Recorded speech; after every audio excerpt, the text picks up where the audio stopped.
coming out here after 30 years. Yeah, I ain't got nothing, but I'm gonna have something because I'm rich in personality, you know, and I'm rich in love. My family love me, and that's really all that counts. Hey man, shout out to everybody out there on Team Banky Pound, man. I appreciate the love. I appreciate the support. Boom, boom, boom. I appreciate the membership, the love, man. You know that y'all would drop down your hard-earned dollars, man, to get this exclusive content. So I appreciate you. I'm gonna try to be more active over here. I'm definitely gonna try to post more videos. I'm gonna try to go live more over here. So keep your notifications on. You hear me? Keep your notifications on, man. I'm just trying to build this content, man. I'm trying to build this platform. I'm trying to build this TBP Nation, man. I'm working hard, man. I'm working day and night, man. I'm doing some networking. I'm trying to get these things done. I'm trying to get this book done. I'm trying to get this movie done. I'm trying to do some interviews. I'm trying to do some speeches. I'm doing a lot of things, man. So I be very, very busy, very tired. But I don't want to neglect y'all. I want to keep on coming over here.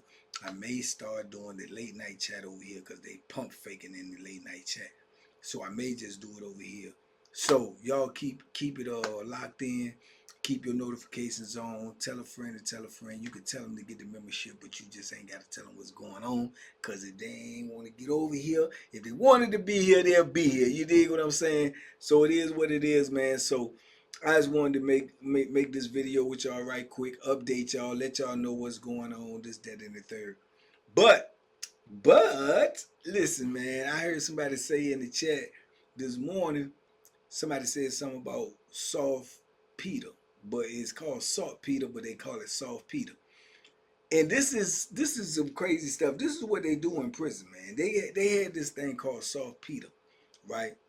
And what that was it was some type of medicine pill, whatever it was, that they would put in your food, unbeknownst to you.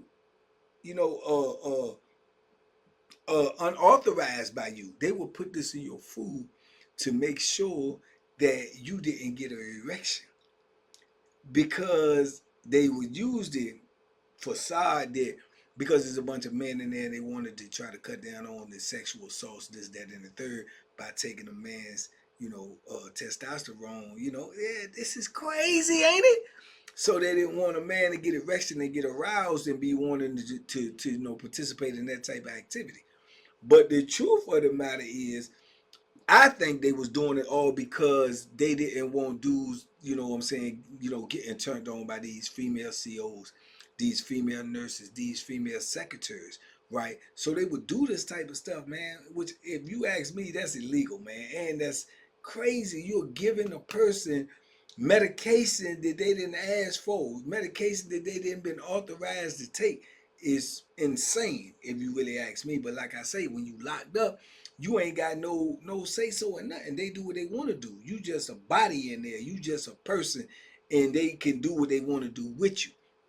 Now, a lot of times this was definitely going on back there in segregation, because back in segregation, I even told y'all one of them stories. I can't remember which one it was, but y'all go back and watch. It's one of them stories I told y'all when I was in the hole back there, and they had that female CO back there, and that female nurse back there, and she was bothering everybody, and she had a decent, nice little body. So all of the officers back there was doing everything they can to get in her good graces.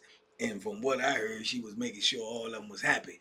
You dig? So dudes would cuss her out because she had a real nasty mouth. So when you found a dude that was just, stayed on top of her, cussing her out, calling her names, this, that, and the third, she was a nurse.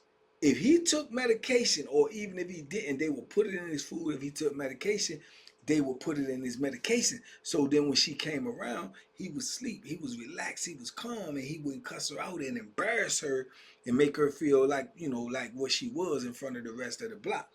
Crazy, man. Ain't that insane? You know what I'm saying? So they was doing it, and then a lot of times they say that's what they do it to you anyway when you insane, because then they can control your food. If you on population, they would have to put it in the whole population food. You know what I'm saying? Which would have to involve the convicts and the inmates, because they work back there, so they couldn't really operate like that. But when you insane, it was a long running rumor that they was putting saltpeter in your food back there, so, which you ain't got nothing else to eat. They blocking you off, champ. You ain't got nothing else to eat, and they got this stuff in your food that's messing with your, you know what I'm saying, your sex drive, which is insane. What about when a person get out? What about the long term effects? What about if he allergic to the medicine? All of that they didn't even consider. They just did what they wanted to do. You know what I'm saying? So I just thought that was crazy. Um, I always was, concerned about that. I was always, a little nervous, purged about it. But I don't know if they did it to me. I never knew because it ain't work.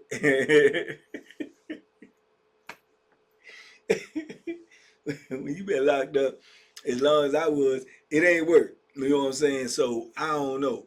But I do know that that was an ongoing thing. They was talking about that. A lot of people was doing that, man. They do stuff like that, and people will be surprised who ain't never been locked up. If you've been locked up before too, if you go to like a mental institution, if they send you there for a psychological evaluation or whatever that is, the case may be, they put stuff in your food as well, and you ain't got no say so about it. They just put it in your food. You know what I'm saying? That way they know if you ain't trying to take your medicine, they gonna give it to you anyway. And they also do it on population. On population, if you take medicine, they put stuff in your medicine, man. So, hey man, prison is super duper wicked, man. And these are things that I'm assuming that most of the public don't even know. These are things that people in the public probably look at and say, man, that's illegal. How can they do that? They do it. They do it, and they do it on a regular basis. You know what I'm saying? And then they put people that's ultra aggressive. If you got a lot of violent offenses in prison, you got a lot of assaults, this, that, and the third. They will put Thorazine in your medicine. If you take medicine, they'll add some Thorazine to it to calm you down. You know what I'm saying? Yeah, man, dudes. Hey, they had dudes walking around looking like zombies, and then dudes end up getting um addicted to something and don't even know what they're addicted to. Dudes end up having, symptoms and effects from that. They end up being, drugged out and they ain't even never, asked for these drugs at all. You know what I'm saying? So yeah, man, and it affects dudes in a lot of different ways. Some dudes used to be walking around, man, they look so crazy after they start taking medicine, and everybody be in there talking about, oh yeah, he on that Thorazine. Yeah, he on that Thorazine and Maxine. Dudes joke about it, but it won't really funny. It won't funny when you really break it down. It's not funny, but dudes used to joke about it because that's why dudes ain't taking medicine. That's why a lot of dudes in prison don't like taking medicine. You know what I'm saying? I don't like taking medicine. The only medicine that I ever had to take in prison was high blood pressure medicine, and I was always cautious about that. And then I was hitting and missing. Sometimes I take it, sometimes I wouldn't, because I didn't know what they was doing. You know what I'm saying? I didn't know, and I was, you know what I'm saying, paranoid about that. But they do that, man. You know what I'm saying? They do that type of stuff, man. Like I say, prison, they'll take cold advantage of you, man. Every turn, they'll take cold advantage of you, and people don't even know what be going on, man. This is why you got a lot of dudes that come out of prison that they just be seeing like they gone, they gone, they gone, but you don't even realize what they might have been through. You don't realize what they might have been subjected to. You know what I'm saying? Even against their will. You see what I'm saying? So it's crazy, man. It's crazy. And then I was always at risk because I was always in segregation. I was in segregation a lot of times of my bit. I had a lot of violent offenses in my bit. So I was a prime candidate for some Thorazine and all of this other crazy stuff. But that's why a lot of times when I went to the hole, when I got more knowledge and I understood what was going on, I didn't eat that much when I was back there. I used to come out, I'd be less weight. You know what I'm saying? Once upon a time I go back there, I be just eating, and then you get tired of working out. Depends on how long you stay. You come out, you weigh a little more. But I used to be less because I ain't want to eat that food, and then I never liked the food anyway. It's another reason I ain't go eat it on population. Another reason why I don't really like the food when they send them over there, especially if they send them to the building. If they got specific trays numbered and sealed, I ain't eating it. You know what I'm saying? Because if they already got your cell number on the tray, nah, champ. You can't get me like that. So yeah, man, just a lot more crazy stuff that goes on in penitentiary that just I'm hipping y'all to. But y'all over here in the membership, man, Hit me in the comments. Let me know what y'all want to know about. Ask me questions and I'm going to talk to you. You know what I'm saying? I'm going to talk back. You know what I'm saying? That's what I do. But ask me, man. And if it's something that I can answer, I'm going to answer it, man. Talk to me and I'll talk back to you, because I appreciate y'all over here for even rocking with me, man. Like I say, I'm doing the best I can, man. I'm one person. I'm trying to get this content out here, man, as much as possible. We need support, though, man. Supporting is really important. As far as the raffle go, man, we're trying to build up, you know, the money so we can, you know, make it a great meet and greet. You know, so if you're coming or if you're not coming, man, if you can support it, support it. If not, I understand. Trust me. You know, I know what hard times are. I know.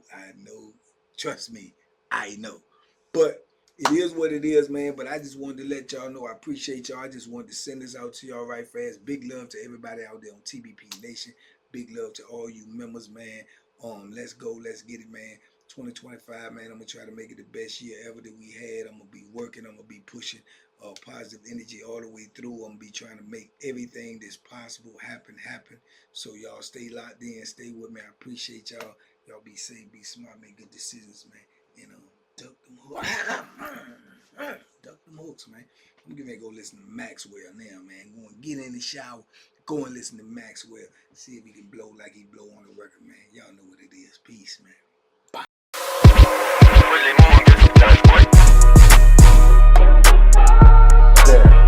The banking special. Yeah. Pure deliciousness. Pure deliciousness, man. My name is Banky, man. Everybody calls me Banky. That's the name that I got from my grandmother when I was young. I'm coming out here after 30 years. Yeah, I ain't got nothing, but I'm gonna have something because I'm rich in personality, you know, and I'm rich in love. My family love me, and that's really all that counts.